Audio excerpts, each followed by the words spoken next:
Oke, saya janji jam-jam 10 gitu saya udah selesai. Amin.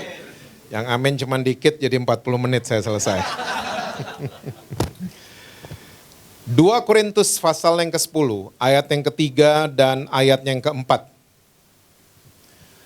2 Korintus pasal yang ke-10, ayatnya yang ketiga dan ayat yang keempat. Alkitab bilang begini, memang kami masih hidup di dunia, tapi kami tidak berjuang secara duniawi. Karena senjata kami dalam perjuangan bukanlah senjata duniawi, melainkan senjata yang diperlengkapi dengan kuasa Allah, yang sanggup untuk meruntuhkan benteng-benteng. Kalau saudara senang judul khotbah saya malam hari ini adalah mind changing. Bahasa Yunaninya metanoia. Kalau diterjemahkan langsung ke bahasa Indonesia artinya adalah proses perubahan pikiran dari pikiran dunia menjadi pikiran Kristus. Dan inilah yang disebut dengan pertobatan. Ya, jadi pertobatan, saudara jangan pernah mikir itu rajin kebaktian, bukan. Hilangkan amennya. Ya, pertobatan bukan rajin ke gereja, bukan. Pertobatan bukan rajin pelayanan. Pertobatan bukan nangis-nangis. Pertobatan bukan muncul sekali setahun waktu Paskah, Jumat Agung baru kita ke gereja. Pertobatan bukan itu. Ya, dan pertobatan itu bukan senior atau junior. Saya bertobat 80-an, kamu kayaknya anak baru. Bukan begitu. Ya. Dan pertobatan itu bukan soal event. Ya, saya bertobat tahun 90-an, saya bertobat minggu lalu di acara, bukan begitu.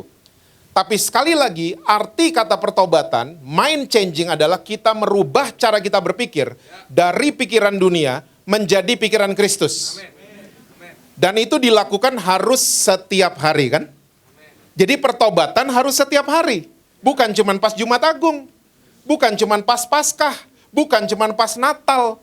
Tapi pertobatan merubah cara kita berpikir harus setiap hari. Dari pikiran dunia menjadi pikiran Kristus.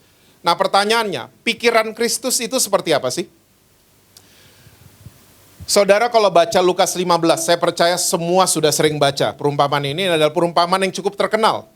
Ya, ada trilogi perumpamaan kan? Domba yang hilang, dirham yang hilang, anak yang hilang. Nah, perumpamaan tentang domba yang hilang, Yesus menyelipkan satu orang bertobat, surga bersukacita. Jadi Yesus ini lagi cerita soal pertobatan. Dan dia kasih perumpamaan tentang domba yang hilang. Oke, yang hilang berapa?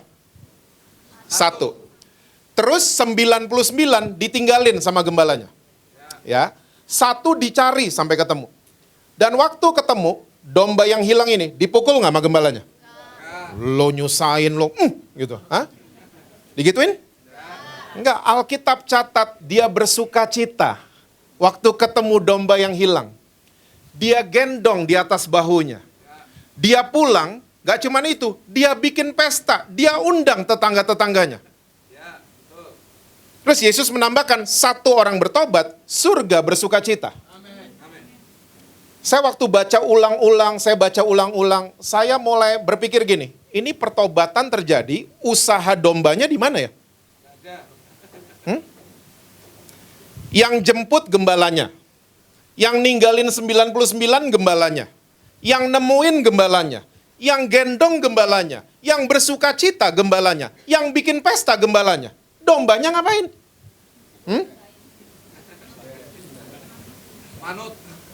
Nah, ternyata pertobatan bisa terjadi kalau kita mengizinkan gembala itu berkuasa atas kita. Kalau gembalanya datang, yuk pulang, nggak mau, saya gendong, nggak mau, nggak akan terjadi pertobatan. Pikiran kita nggak satu frekuensi sama pikiran Kristus. Hah? Makanya saya mau yakinkan saudara-saudara semua di BCC, percayalah. Apapun yang saudara capai bulan lalu, tahun lalu, itu bukan karena kebaikan saudara. Itu karena Tuhan Yesus yang baik sama saudara dan saya. Nggak ada yang patut dibanggakan loh dari kita. Cuman Yesus yang dibanggakan dari kehidupan kita. Ya, orang yang suka membanggakan diri sendiri lama-kelamaan jadi sombong. Ya, itu usaha berhasil karena saya rajin doa pagi. Itu pede bisa maju karena ada saya. Jangan suka mikir kayak gitu. Kita ada sebagaimana kita ada, semua karena anugerah dari Tuhan Yesus. Nah, pikiran kita nih mesti sefrekuensi sama ginian. Ya, bahwa yang mencari kita duluan, yang bersuka cita, yang bikin pesta, itu gembalanya duluan, bukan kita. Bukan karena usaha kita. Nah, ternyata Rasul Paulus, setelah dia menulis trilogi pelayanan buat gereja Korintus, ya, 2 Korintus 3 pelayanan pembenaran, 2 Korintus 5 pelayanan pendamaian, 2 Korintus 8 dan 9 pelayanan kasih. Tiba-tiba sampai di 2 Korintus 10, dia menyatakan sikapnya, dia mengajak gereja Korintus untuk mereka merubah cara mereka berpikir. Karena jemaat Korintus ini nggak main-main, mereka adalah gereja atau orang-orang yang dikuasai sama nafsu. Ya, jadi dia mengajak jemaat Korintus bukan cuman rajin ngumpul, bukan cuman rajin nyanyi-nyanyi, tapi rajinlah merubah cara berpikir. Rajin bertobat setiap hari. Nah, 2 Korintus 10 ini banyak tips sebenarnya saudara. Tapi karena kita punya keterbatasan waktu, saya cuma ingin membahas ayat 3 dan 4 saja malam hari ini ya. Coba lihat sekali lagi. Memang kami masih hidup di dunia. Stop dulu sampai di situ. Saudara masih percaya kalau kita masih hidup di dunia? Masih? Saya suka ketemu orang Kristen di Jakarta merasa nggak hidup di dunia. Ya, kakinya terbang, lupa mendarat. Ya, ngeroh nggak apa-apa, karena Allah kita roh. Tapi ingat baik-baik, ngeroh-ngerohnya kita pulang ke rumah, nyalain TV, drakor akan muncul di TV rumah kita. Karena apa? Kita masih hidup di dunia. Kita masuk ke mobil, sengeroh apapun kita, setel radio, ya, K-pop akan muncul di situ. Lagunya Bon Jovi akan muncul di situ. Karena kita masih hidup di dunia. Oke, lanjut. Tetapi kami tidak berjuang secara duniawi. Karena senjata kami dalam perjuangan bukanlah senjata duniawi, melainkan senjata yang diperlengkapi dengan kuasa Allah yang sanggup untuk meruntuhkan benteng-benteng. Namanya adalah mendengar dan melakukan firman Tuhan. Melakukan firman Tuhan ini senjata yang sanggup meruntuhkan benteng manapun, saudara. Yes, amin. Saya banyak kesaksian di Jakarta, saya kalau cerita bisa sampai malam nih. Ya, banyak banget. Waktu sang istri menemukan suaminya punya selingkuhan. Punya anak dari selingkuhannya. Dia marah-marah pertama. Marah gini, marah gitu. Ya, kepahitan, pengen balas dendam. Akhirnya dia bertobat. Satu frekuensi sama pikiran Kristus. Dia mulai melakukan firman Tuhan. Dia mulai melepaskan pengampunan buat suaminya. Dia lepaskan pengampunan buat selingkuhannya. Bahkan dia bilang sama suaminya, kalau anakmu dari situ nggak ada yang rawat, saya mau rawat anakmu. Melakukan firman Tuhan. Ini suami udah cinta sama selingkuhannya. Udah nggak cinta sama istrinya ini. Tapi waktu istrinya memutuskan melakukan firman Tuhan, runtuh itu benteng. Bahkan selingkuhannya bisa bilang, kamu sepantasnya balik ke istrimu yang luar biasa. Suaminya bertobat. Gak ada benteng yang cukup kuat yang bisa diruntuhkan karena kita memutuskan untuk melakukan firman Tuhan. Nah, saya ketemu banyak orang Kristen, saudara. Pak, saya bisa Pak melakukan, tapi nggak bisa konsisten. Pernah ketemu? Hah? Atau sering buat? Bisanya sekali-sekali doang, kalau baru kebaktian kan emosi kan, baru kebaktian, baru dikotbahin, iya bisa melakukan. Tapi nggak bisa setia melakukan firman Tuhan. Nah, ternyata saya menemukan antara mendengar dan melakukan, ada yang kita keskip, bahasa anak-anak sekarang. Keskip. Kita lupa melakukan hal yang satu ini, antara mendengar dan melakukan. Namanya adalah merenungkan firman Tuhan. Kita lupa melakukan ini. Kita mendengar, emosi, kita langsung mau eksekusi itu firman Tuhan. Bisa sih, tapi nggak bisa konsisten. Bisa, tapi nggak bisa setia akhirnya kita. Nah, saudara mesti tahu bahwa manusia diciptakan oleh Tuhan dengan dua otak di dalam kepala kita, kiri dan kanan. Otak kiri isinya tuh yang berat-berat, saudara. Oke? Ayat hafalan, otak kiri. Oke? Matematika, untung dan rugi, aturan-aturan. Dan otak kiri manusia kalau lagi bekerja, bola mata akan menuju ke kanan. Nanti aja ngacanya. Nah, otak kanan isinya tuh yang rileks, otak kanan. Oke, lihat lukisan, nonton konser, tadi nyanyi bareng Boy dan semua tim praise and worship, ya. Apalagi makan, minum dan seterusnya. Sadarkah saudara, Yesus datang di satu bangsa yang otak kirinya super kuat. Bangsa Yahudi. Banyak literatur, banyak buku mencatat, orang Yahudi tidur aja tuh ngitung. Ya, makanya sadar nggak saudara, Yesus paling sering pakai istilah makanan. Akulah roti hidup. Akulah air hidup. Dan metode pemuritannya Yesus bukan di kelas kan? Saudara punya foto Yesus lagi depan papan tulis, 12-nya lagi duduk? Nggak ada kan? Yang kita semua punya fotonya, Yesus lagi duduk di meja makan sama 12 murid. Ya, saya bingung hari ini yang fotoin mereka ber-13 itu siapa sebenarnya? Siapa Boy?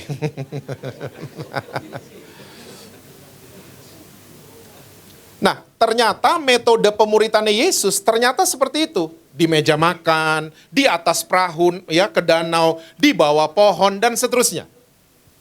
Nah, saudara mesti tahu sebuah true story sebelum pandemi. Ada seorang dosen di Jakarta. Dia frustrasi, dia upload ceritanya di sosial medianya dia sebelum pandemi. Dia bilang begini, waktu saya deliver mata kuliah dengan menggunakan metode orang Yunani. Metode orang Yunani, gurunya di papan tulis, muridnya pada duduk. Itu metode orang Yunani. Waktu saya menggunakan metode Yunani, dan 1,5 jam saya menyampaikan mata kuliah. Dan setelah 1,5 jam saya bertanya, ada yang mau bertanya? Semua mahasiswa saya biasanya tidak ada yang mau bertanya. Kalaupun ada yang bertanya, pertanyaannya di luar konteks. Pak, liburnya kapan Pak? Begitu. Ya. Jadi ini dosen mulai frustrasi, saudara. Nah, waktu dia frustrasi, dia menemukan, dia bilang di ceritanya, saya menemukan metode orang Yahudi. Bukan orang Yahudi sebenarnya. Metodenya Yesus. Dan waktu saya menemukan metode orang Yahudi, dia bilang, saya mengajak kelas saya, mahasiswa saya, kuliah di kafe. Bukan di ruang kelas. Saya pengumuman, minggu depan kita ketemunya di kafe ini, dia sebutin namanya. Gak perlu bawa buku, gak perlu bawa alat tulis, bawa aja uang untuk beli makan dan minum. Seneng mahasiswanya. Ya, singkat cerita, minggu depan ketemu di kafe, sambil makan mereka mulai ngobrol. Saudara tahu kuliah yang biasanya 1,5 jam dan membosankan, tiba-tiba berubah jadi 4 jam. Mahasiswa yang tadinya mesti dipancing-pancing untuk bertanya, tiba-tiba bertanya sendiri. Dan tiba-tiba hari itu metode pembelajaran mereka namanya adalah brainstorming, tukar pikiran. Dan yang paling luar biasa, waktu ujian, nilai mahasiswa dosen ini semuanya A+. Dan ternyata nih metodenya Yesus. Sampai hari ini masih berlaku, masih relevan. Coba saya mau tanya, deal-deal bisnis besar terjadi di mana? Ruang meeting atau di meja makan? Di ruang meeting nggak ada muffinnya, nggak ada kopi sama teh, addendum terus kontraknya. Salah nih, salah. Tapi waktu muffin udah keluar, kopi udah keluar, masuk ke mulut kita, otak kanan full bekerja, otak kirinya tumpul, tanda tangan. Ya, caranya Yesus. Makanya yang masih single, kalau menyatakan cinta, jangan pernah di atas angkot. Saya garanti ditolak pasti. Yang punya anak masih single kasih tahu. Ya, ajak makan. Ya, lihat udah 2-3 hap, udah full bekerja baru bilang, saya suka sama kamu. Oh, ini masterclass loh ini.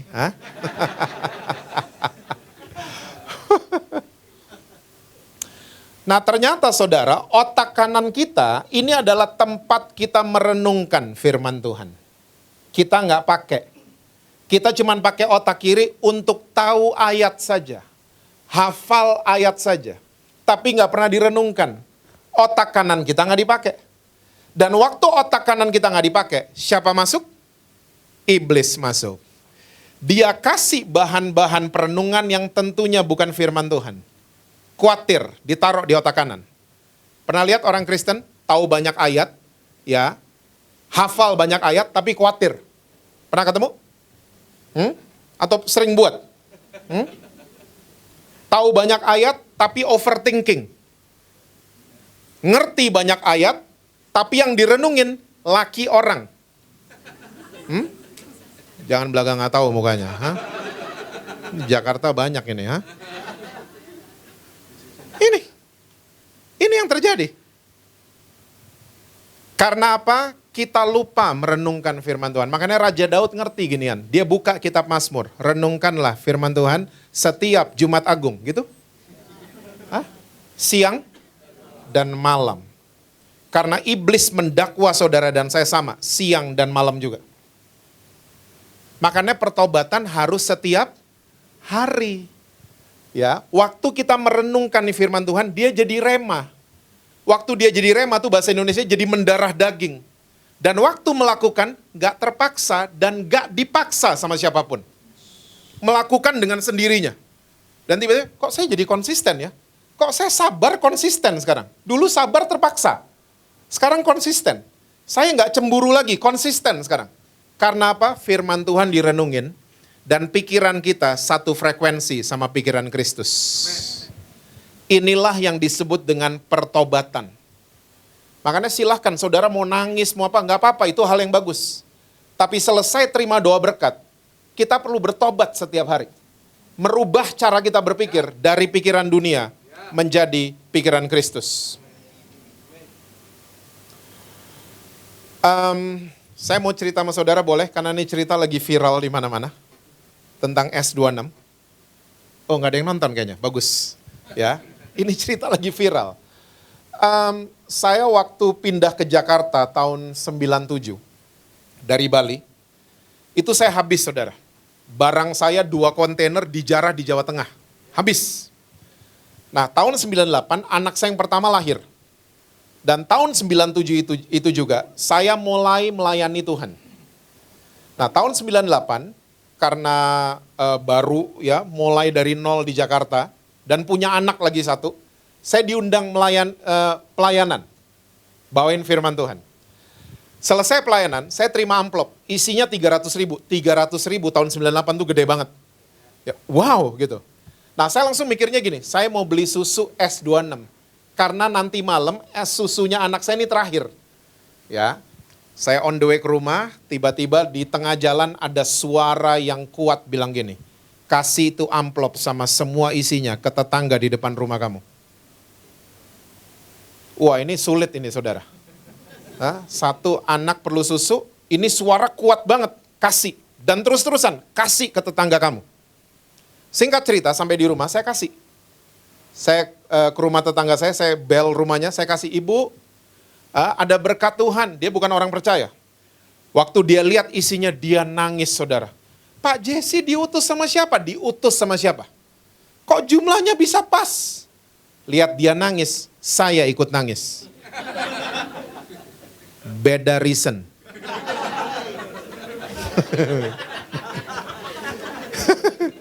Dia nangis karena terima amplop, saya nangis karena nggak bisa beli susu. Selesai, saya masuk ke rumah, saya cuma berdoanya gini, Tuhan bantu saya untuk saya tidak khawatir. Bantu saya. Nah malam harinya bikinin susu buat Angel, my daughter. Ya, susu terakhir. Besok pagi dia nangis, mesti ada susu. Saya tidur nyenyak. Besok paginya jam 6.15 ada yang bel-bel rumah saya. Ya, saya keluar, bangun jadinya. Ternyata supirnya tante saya. Nama tante saya Tante Stella. Dia udah bersama dengan Tuhan Yesus hari ini. Ya, saya tanya, Pak ada apa? Pagi-pagi soalnya. Ya, agak-agak kesel saya nanya, ada apa Pak? Gitu. Pak Jesse ini ada titipan dari Ibu Stella. Waktu saya terima, dalamnya S26 2 kaleng. Saya taruh di meja makan, waktu saya taruh di meja makan, ya pas saya taruh, Angel nangis, bangun berarti kan. Kita suka mikir Tuhan tuh terlambat. Tapi saya mau yakinkan BCC, Tuhan Yesus tidak pernah terlambat. Mulai hari itu, kepala saya yang namanya memberi, berubah. Jadi saya frekuensi sama pikiran Kristus. Dalam hal memberi, udah gak takut lagi saya, semenjak hari itu. Sampai hari ini, saya nggak pernah takut memberi.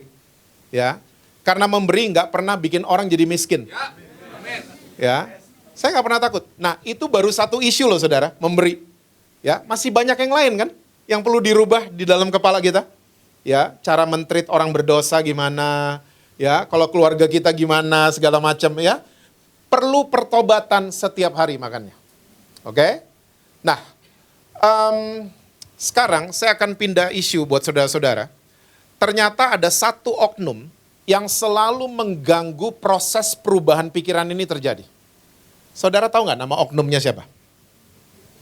Bukan iblis. Nama oknumnya adalah khawatir. Iblis ngerti banget kalau dia datengin saudara dan saya, modelnya kayak setan di Conjuring. Kita semua berani pasti. Kamu keluar dalam nama Yesus, kita semua berani. Iblis ngerti, makanya dia masuk ke saudara dan saya, wujudnya beda. Dan dia spotting anak-anak Tuhan yang otak kanannya nggak pernah dipakai. Dia masuk dan dia segala macam soal khawatir ditabur di otak kanan kita. Iblis. Dan orang kalau udah khawatir, biasanya dia akan bawa dirinya ke daerah musuh. Yuk kita lihat, ada ayatnya. 1 Samuel 27, ayat yang pertama. Yuk lihat. 1 Samuel 27, ayat yang pertama. Itu judulnya Daud di antara orang Filistin. Tetapi Daud berpikir dalam hatinya, bagaimanapun juga pada suatu hari aku akan binasa oleh tangan Saul. Jadi tidak ada yang lebih baik bagiku selain meluputkan diri dengan segera ke negeri orang Filistin. Maka tidak ada harapan bagi Saul untuk mencari aku lagi di seluruh daerah Israel. Dan aku akan terluput dari tangannya. Oke. Saudara kalau baca ayat ini berulang-ulang, nadanya Daud itu khawatir. Satu hari nanti Saul akan bunuh saya. Mendingan saya menyingkir ke daerah mana tadi? Filistin. Tahu Filistin siapanya Israel? Musuh bebuyutannya orang Israel. Lihat cara kerjanya iblis. Cuman karena khawatir, Daud bawa dirinya ke daerah musuh. Dan kalau saudara baca ayat 2, ayat 3, sempat beberapa saat Daud ikut melayani raja orang Filistin. Masih terjadi sampai hari ini? Masih terjadi. Kita katanya anak Tuhan, ya, warga negara kerajaan sorga, tapi cuman karena khawatir, kita bawa diri kita ya, ke kerajaan kegelapan. Dan kita layani raja kerajaan kegelapan. Ikutan korupsi. Kita satu frekuensinya mah gitu-gituan. Ya, perselingkuhan, ya, kebohongan, ya, gaslighting, playing victim. Kita satu frekuensi mah gitu-gituan. Anak Tuhan sih. Tapi karena khawatir, kita yang bawa diri kita ke daerah lawan. Elia. Saya percaya Elia adalah satu-satunya orang yang lihat api turun dari langit. Hari ini kita lihat api keluarnya di kompor kan? Elia turun dari langit loh saudara. Bayangin gak? Turun dari langit bakar ratusan Nabi Baal. Ya, dia masuk goa, dia tidur. Besok paginya dia bangun, dia terima WhatsApp dari Isabel. Pesan singkat. Isabel hari itu tuh ibu negara. Gak percaya Tuhan, percayanya sama Baal. Oke, gak terima ratusan Nabi Baalnya mati. Elia diancam, kamu akan mati seperti kamu bunuh itu Nabi-Nabi Baal. Elia kemarin baru lihat api turun dari langit. Besok harinya waktu diancam, ya, sama debt collector, debt collector, diancam sama ibu negara, dia ketakutan. Bahasa lainnya takut apa? Khawatir. Dan waktu Elia takut, dia ngomong gini, Tuhan, saya mati aja. Pengen bawa dirinya ke kematian yang bukan haknya dan belum waktunya. Kasusnya Elia sampai hari ini masih banyak? Masih banyak, di BCC doang nggak ada. Orang cuma karena khawatir, ya, seringkali doanya gitu orang Kristen baru ini, Tuhan angkat saya aja. Pernah dengar? Atau sering doa kayak gitu? Saya mati aja Tuhan. Ya, bawa dirinya ke bunuh diri yang bukan haknya dan belum waktunya. Cuman karena khawatir. Orang kalau udah khawatir, biasanya nggak bisa bedain, ya, mana bahaya, mana yang bukan bahaya. Nggak bisa bedain. Saya banyak di Jakarta, ketemu sama suami-suami, sama istri-istri, mereka selalu bilang, Pak, suami saya nggak bisa berubah. Pak, istri saya nggak bisa berubah, khawatir.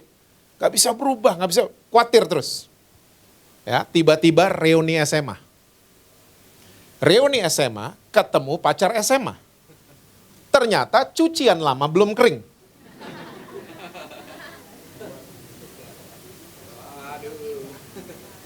Pak, saya pergi sama temen cowok itu, suami saya tahu.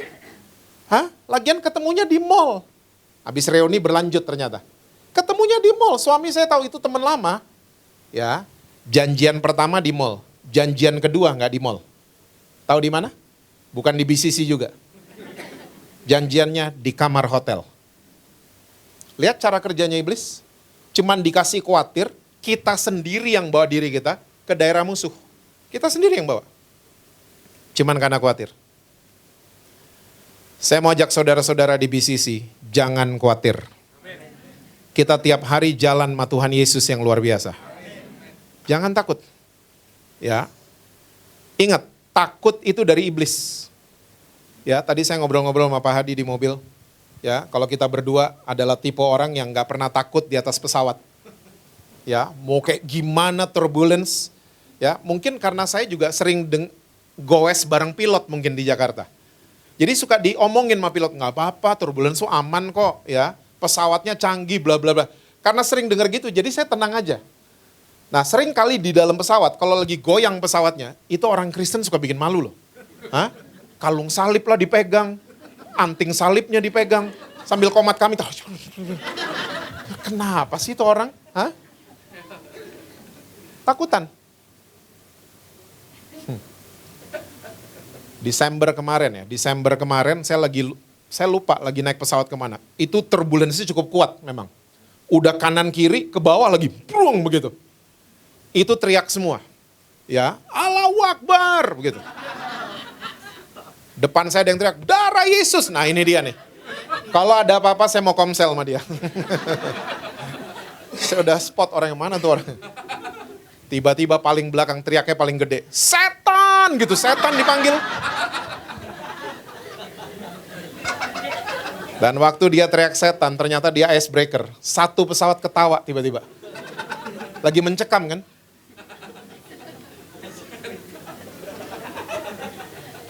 Jangan khawatir. Ya, waktu Allahu Akbar semuanya diem. Darah Yesus semua diem. Setan ketawa semua.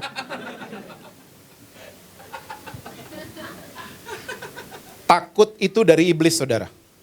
Bukan dari Roh Kudus. Jadi takut mesti dihadapin. Takut karena bukan dari Tuhan. Takut tuh dari iblis. Jadi mesti dihadapin. Yang mesti dihindari itu bahaya. Bahaya mesti dihindari. Ngopi sama mantan itu bahaya. Hah? Jangan coba-coba dong. Hah? Udah jelas ada ular kobra. Lucu amat kamu sini-sini. Ah, itu blow on kan? Itu blow on. Ada beruang gitu, ih gemoy banget, peluk dong, peluk. Itu blow on namanya. Itu bahaya tuh, beruang, kobra, bahaya semua. Buaya. Buaya juga dihindari. Buaya darat. Buaya darat ada suaranya loh. Nomor teleponmu berapa?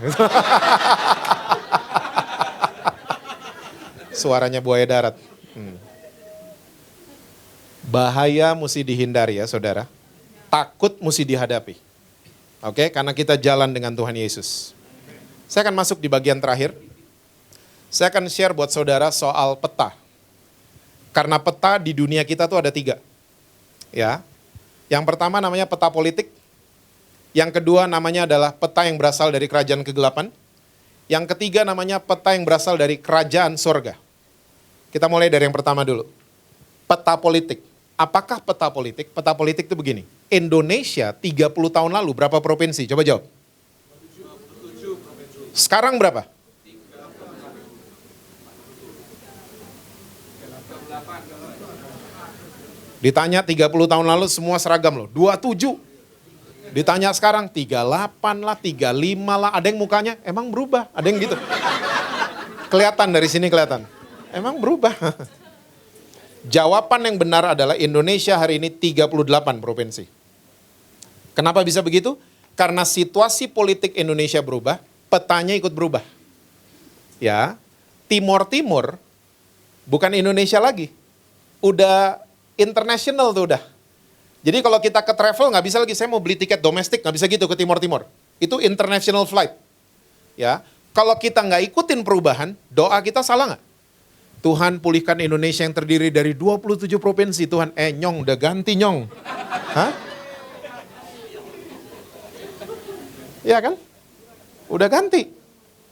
Ternyata nggak Indonesia aja. Saudara masih ingat dulu ada Jerman Barat sama Jerman Timur? Sekarang udah nggak ada.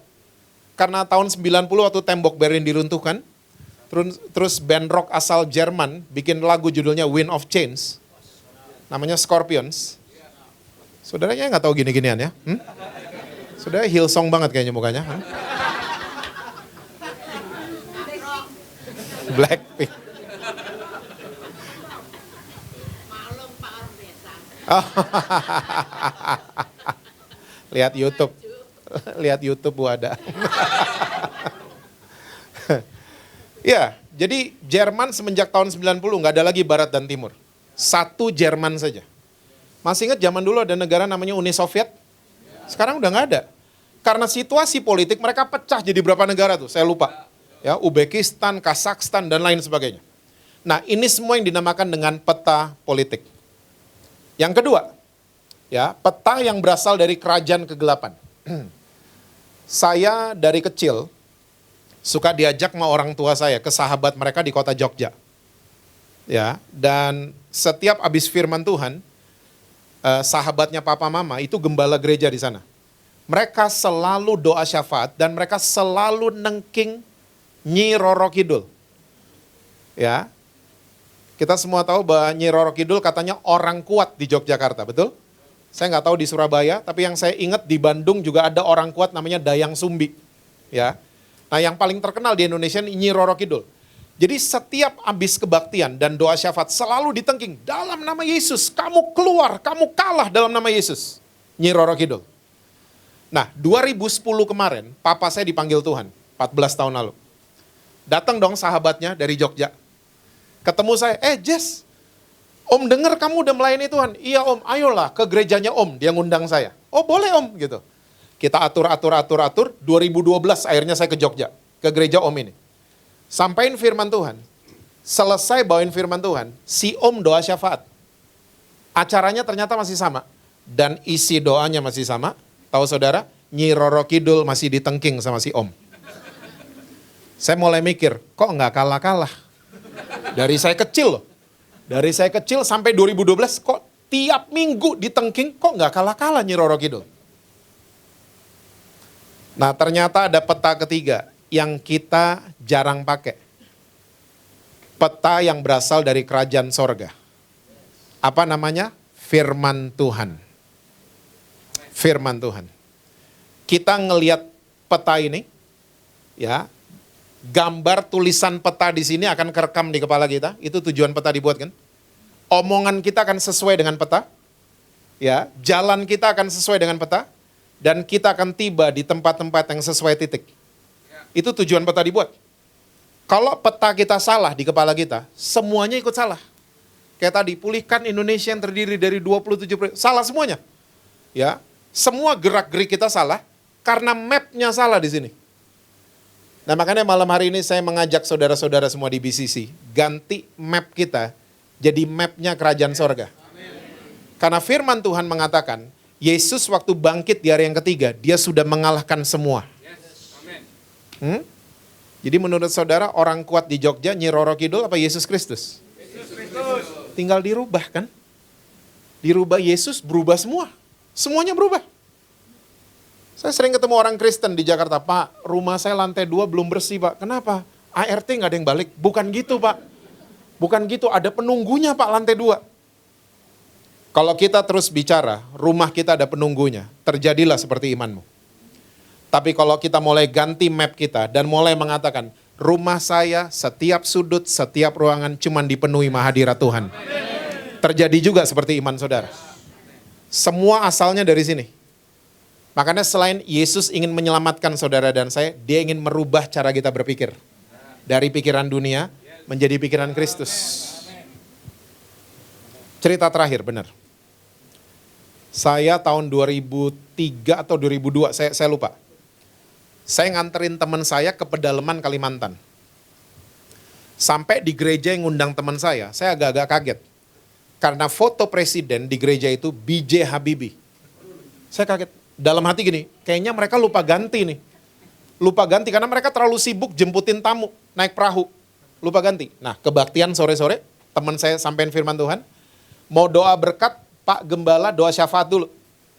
Pas dia doa syafaat, kami memberkati Bapak Presiden kami, B.J. Habibie. Saya dalam hati, ini nggak tahu beneran ini. Nggak tahu beneran. Selesai kebaktian, kita makan kan. Saya dan teman saya memberanikan diri menyampaikan hal ini ke Pak Gembala. Pak, maaf Pak, kita mesti sampein sesuatu. Ada apa? Sampein aja. Maaf ya Pak, nggak apa-apa, sampein aja. Teman saya bilang, presiden kita udah ganti Pak. Saya timpalin, udah 2 kali ganti Pak. Gus Dur dulu, sekarang udah Megawati Pak.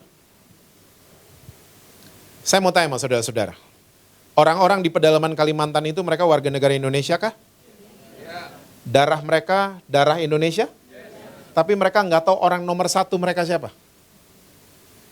Kita malam hari ini, kita warga negara kerajaan sorga? Darah kita ditebus pakai darah yang sama? Tapi seringkali kita nggak angkat Yesus jadi orang kuat kita satu-satunya. Kita nggak angkat dia jadi presiden di kepala kita. Kita angkat yang lain kan, tadi khawatir lah, overthinking lah, mantan lah, dan lain sebagainya. Itu yang jadi nomor 1. Waktu udah kebentur, baru kita cari dia. Saya ajak saudara, dan saya juga. Mulai hari ini dan seterusnya, jadikan Yesus orang kuat kita satu-satunya. Jangan pasang orang kuat yang lain. Jadikan Yesus orang nomor 1 kita satu-satunya. Nggak ada yang lain. Saya percaya waktu pikiran kita berubah, omongan kita berubah, ya, semua tindakan kita akan berubah, langkah kita akan berubah, dan saya sangat yakin dan percaya, kita akan tiba di titik sesuai dengan kerajaan sorga. Ya, kita akan tiba di klien-klien yang diutus sama Tuhan. Teman-teman yang diutus sama Tuhan buat kita.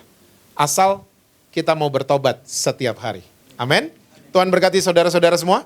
Selalu sukses, harmonis di rumah, dan rekening bank selalu penuh buat saudara. Kencang banget kalau gitu-gituan ya.